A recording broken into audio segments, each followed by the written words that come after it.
Breaking: Muslim terrorist just ambushed soldiers in city suburb after seeing what they were doing. America is under siege, but not by the traditional sense of a military operation where enemy forces surround a town or building, where they cut off essential supplies and communications in order to force those inside to surrender. But the siege we are under is even worse because we aren't fighting back. In fact, we even go as far as to welcome them in, house and feed them. Because if we don't, we are branded as Islamophobic by the people who stand the most to lose if we are conquered, the liberal faction of our society. A modern-day story of the Trojan horse, but at least then, the population didn't knowingly let the enemy in. What is this siege that I speak of, you ask? Muslims.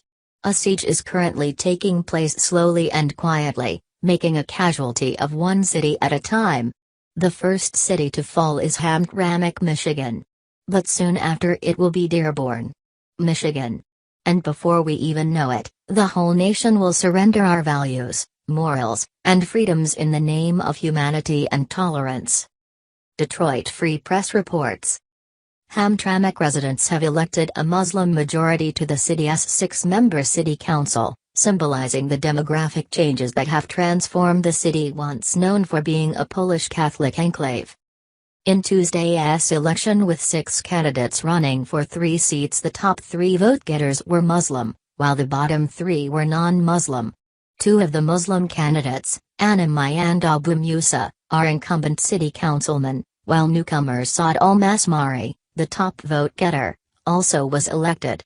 The seat of another Muslim incumbent councilman, Muhammad Hussain, was not up for re-election, and incumbent city councilman Robert Zalak came in 5th place.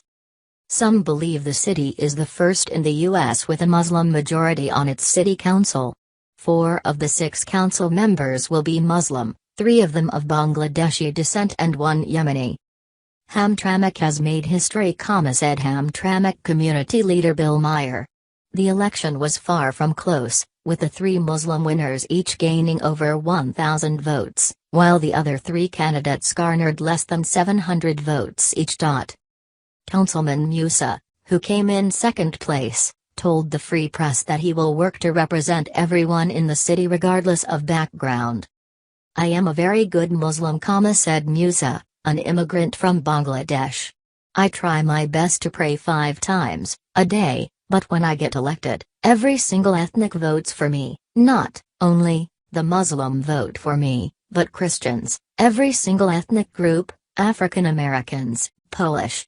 I am a good friend of the Polish. I represent every single citizen in Hamtramck, he said. I am serving all city of Hamtramck. Formerly known for its Polish population, Hamtramck is now about 24% Arab, mostly Yemeni, 19% African American, 15% Bangladeshi, 12% Polish, and 6% Yugoslavian, many Bosnian, according to U.S. Census figures. The percentage of residents who are Muslim is unclear since the U.S. Census does not ask about religion. Estimates of the Muslim population range from 1/3 to more than 1/2 of city residents. Almost all of the Yemeni Americans in Hamtramck are Muslim, while the growing Bangladeshi American community in Hamtramck has Muslims, Hindus, and Buddhists. The city has a Bangladeshi Hindu temple and Bangladeshi mosques. On Friday, Governor Rick Snyder attended the opening of Bangla Town, an area that will celebrate Bangladeshi American culture in Hamtramck and bordering Detroit neighborhoods. About 41% of the city are immigrants, the highest percentage among cities in Metro Detroit. Pope John Paul II, who was Polish, visited Hamtramck in 1987. A statue of him commemorating his visit is in a city park. 3 of the Muslims on Hamtramck's city council are of Bangladeshi descent, while Al-Masmori is of Yemeni descent. The council's only other Arab American Muslim in its history was Abdul Al-Ghazali, who died in February. The issue of Islam has sometimes come up in recent years as the Muslim population grows. After contentious debate, the city allowed in 2004 the Muslim call to prayer to be broadcast publicly 5 times a day from mosques through loudspeakers.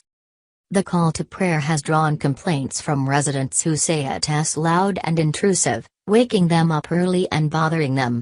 City Council candidate Susan Dunn, who came in fourth place, raised the issue during the campaign, prompting a response from pYLSVe during a city council meeting last month.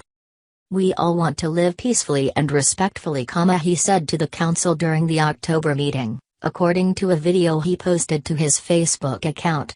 "Our special thing is the diversity in this town." pYLSVe said the call to prayer is not as loud as Dunn thinks. Moreover, if we are considering the call to prayer as noise, then so would the loud music all night long while we are sleeping. "We as Muslims respect our neighbors and we don't like to bother anybody," he said. As the Prophet Muhammad said, "He who believes in Allah and the last day, let him not harm his neighbors." Meyer, who is not Muslim, said that Muslims in Hamtramck have helped bring stability, security and sobriety while lessening the amount of drugs and crime in the city. The city of Hamtramck, which is located near Detroit, has recently been changing demographics. Not too long ago it was known as a Polish-American city. But sadly now it's as much as 60% Muslim. Will the Western world ever learn? These people are stuck living in the Middle Ages, and they will stop at nothing to assimilate us into their hell. If we don't comply, then we are branded as infidels and are to be exterminated as stated in their holy book. They follow a diabolic cult-like religion which is intent on world domination to bring us all down to the Middle Ages.